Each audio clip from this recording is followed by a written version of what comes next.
예, 오늘 아침 관세 협상 타결 소식이 있었습니다. 정부 협상단과 아울러 삼성의 이재용 회장, 현대자동차 정의선 회장 등 민간 외교관들의 노고가 컸을 것으로 생각합니다. 한미 FTA가 15% 관세율로 합의가 됐다는 점은 일본이나 EU와 동일한 차원에서 관세율을 부담되기 때문에 적절한 수준이라고 생각은 합니다. 다만 몇 가지 짚어야 될 부분은 있는 것 같습니다. 그동안 미국과 FTA를 통해서 우리나라는 자동차는 관세율이 제로였습니다. 일본은 2%를 적용받고 있었습니다. 동일하게 15%의 관세율이 적용되면 상대적으로 일본 차의 경쟁력이 더 커지는 점이 우려가 됩니다. 사실상 우리 자동차에 손해가 발생하지 않을까 걱정이 됩니다.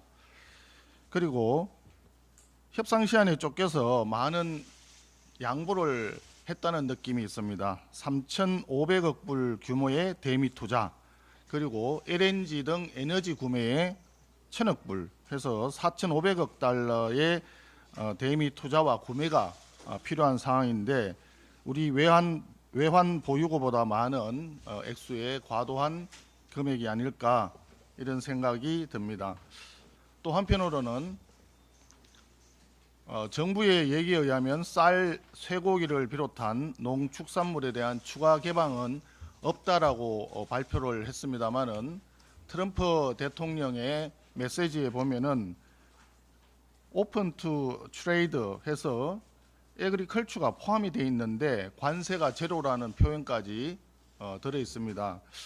쌀, 쇠고기 등 농축산물 추가 개방이 없다면 대단히 환영할 수 있는 일입니다만은, 쌀, 쇠고기 이외에 혹시 다른 곡물이나 과일류에 대한 수입이 대폭 확대되는 것인지, 아니면 미국의 트럼프 대통령의 단순한 정치적 수사인지에 대한 부분도 정부에서 명확히 밝혀주시기를 기대합니다. 3,500억 불 규모 자체에 대한 부분도 일본이나 EU의 GDP 규모에 대비해서 생각하면 우리나라의 GDP 규모 대비했을 때 상대적으로 높은 비율의 대미 투자가 있어야 된다는 점은 우리 국민 경제가 부담해야 될 비용으로 판단됩니다. 앞으로 이 부분에 대해서 우리 기업들의 적절한 지원이 필요하지 않을까 생각을 합니다. 마지막으로 좀 걱정스러운 점은 관세 협상이 타결이 되었다고 아침에 발표가 되었는데 2주 뒤에 이재명 대통령이 미국에 가서 트럼프 대통령과 정상회담을 하면서 최종 합의문이 발표된다고 되어 있습니다. 이 부분이 무슨 의미인지 국민들이 이해하기가 조금 어렵습니다. 혹시 이재명 대통령의 정상회담을 우리가 얻기 위해서 관세 협상에서 부담을 많이 하게 된 것인지, 아니면 다른 외교, 안보, 국방 차원의 다른 이슈가 아직 국민에게 알려지지 않은 이슈가 혹시 남아있는 것인지, 이 부분에 대해서 정부에서 좀 국민들께 소상히 밝혀주시는 게 좀 필요하다는 생각이 듭니다. 이재명 대통령은 대선 과정에서 지속해서 경제성장 그리고 친기업 정책을 강조해 왔습니다.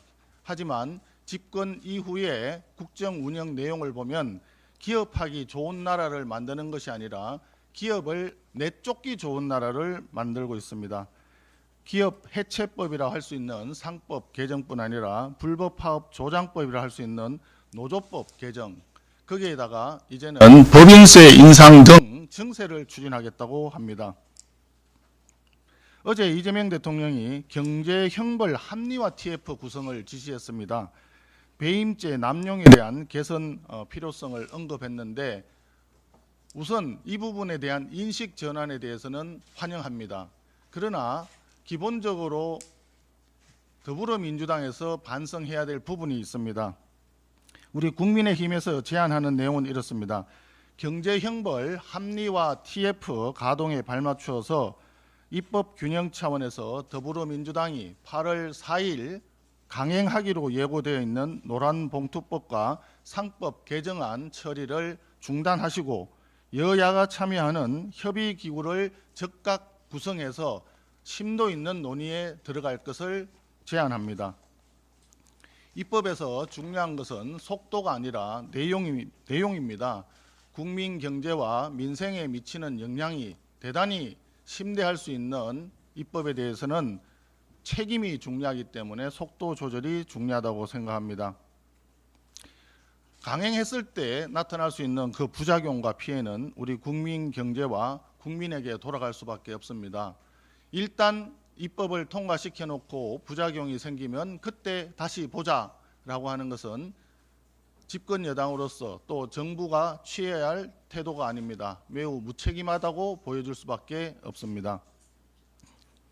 경제형벌 합리화 TF 가동에 맞추어서 여야가 협의기구를 만들어서 국민이 수용할 수 있는 대안을 함께 만드는 것이 중요합니다. 더불어민주당의 전향적인 결단을 촉구합니다.